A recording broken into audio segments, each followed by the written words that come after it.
เซียนะคะคือแกะเชือกไปเลยน่ารักมากอ่ะ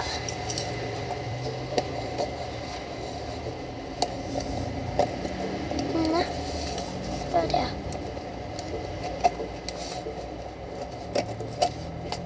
แกะก่อนคือสกอตเทปมันน่ารักมากนะคะแล้วก็จะมาแกะกันแล้วเราไปเปลี่ยนกรรไกรมานะคะไม่รู้ว่าจะแหลมหรือเปล่า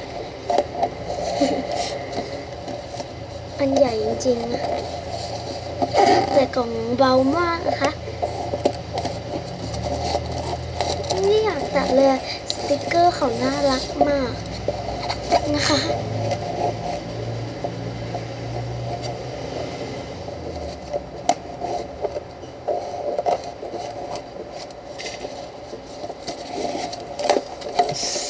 ถึงต้องกดกันเฮ้ยนี่ไงแก้มยิ้ม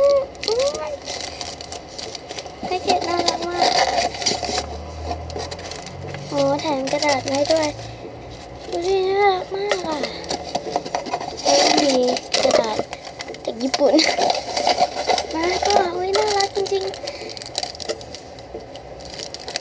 แล้วก็มาดูของข้างในกันว่ามีอะไร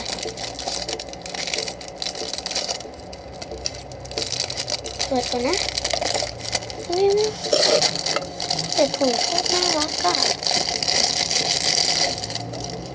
เฮ้ยนี่ไงแล้วก็มีตัวนี้นี่มันหยียังไงไม่รู้ก็ตัวนี้เฮ้ยน่ารักอ่ะ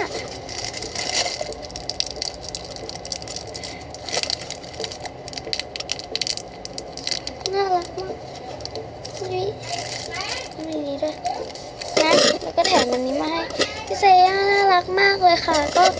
นะคะก็ขอบคุณมากเลยนะดีใจมากเลยค่ะ